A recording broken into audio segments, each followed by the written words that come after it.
ويعني خايفة لا تفهموني غلط. هي ايه الفايدة اللي استفدناها بقى بعد اللي حصل يوم 7 أكتوبر؟ فرحنا يوميها وبقينا صراحة روحنا المعنوية في السماء، بس بعدها ماذا بعد؟ ايه اللي حصل؟ قتل وتهجير ومذابح ومناظر وتشوفها بتوجع القلب. هم استفادوا ايه؟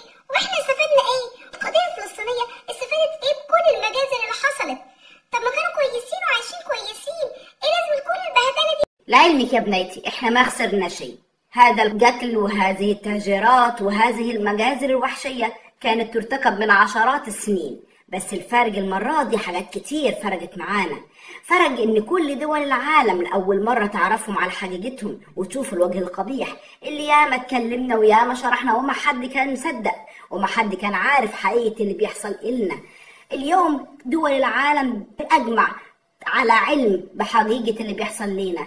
دول العالم متعاطفة معانا، دول العالم عرفت أخيرا الحقيقة اللي ظلت مختفية عشرات السنين واللي اتصرف عليها سنين علشان ما تتظهرش ولا تتعرف.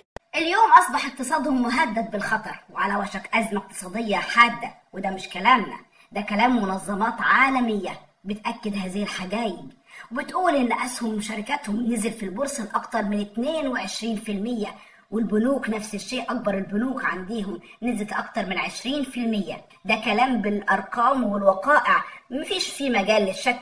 الحرب اللي دايرة ما بتكلفنا إشي، ما بتكلفنا غير أبنائنا اللي بيموتوا من سنين السنين، أما هم بيدفعوا مليار شيكل كل يوم مقابل هذه الحرب اللي دايرة واللي بتساوي 25 مليون دولار يوميا وما بتكفي شيء. السياحة عنديهم توقفت تماما، ودي من أهم مصادر الدخل اللي بتدخل أكتر من 7 مليار دولار سنويا. وقف هذا المصدر تماما، وقف ولمدة 6 شهور قدام كمان عبال ما تقف على رجلها. ده لو وقفت على رجلها تاني يا بنيتي.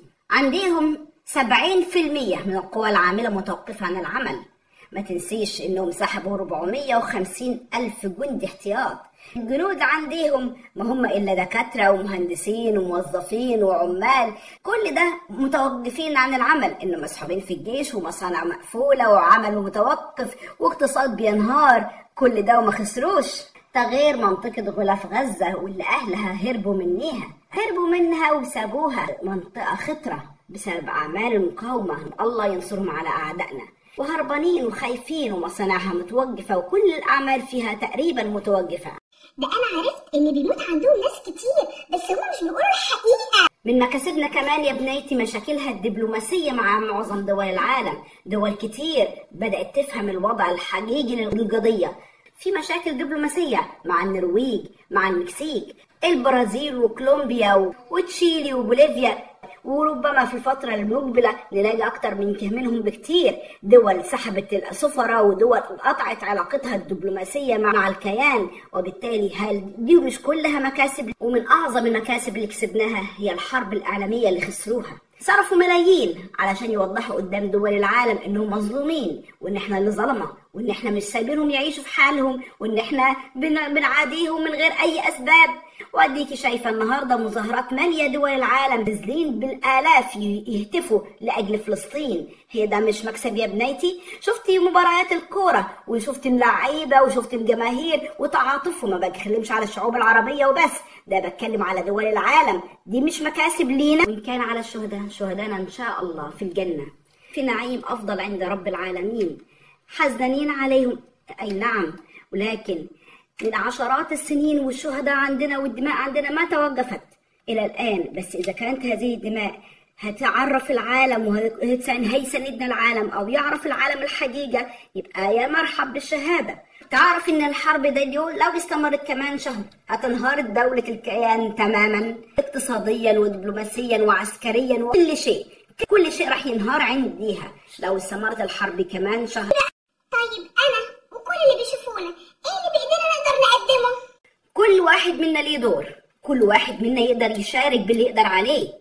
يعني مثلا في ناس قطعت ومنعت منتجات العدو من دخول بيوتنا، دي مشاركة.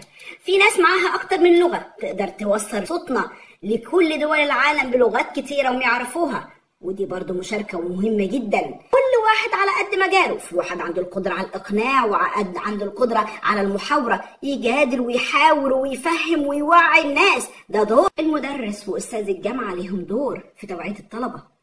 الطبيب له دور، المهندس، الشاعر.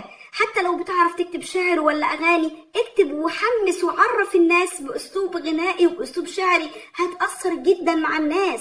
كل واحد له دور يقدر يقدمه، بس ما حدش يتخلى عن موقفه، ما حدش يتخلى عن القضية، ما حدش يبيع القضية. ولو ليك بقى في وسائل التواصل والسوشيال ميديا زي حالاتنا، تقدر توعي الناس وجمهورك يوصل له المعلومة ويفهم الوضع ايه.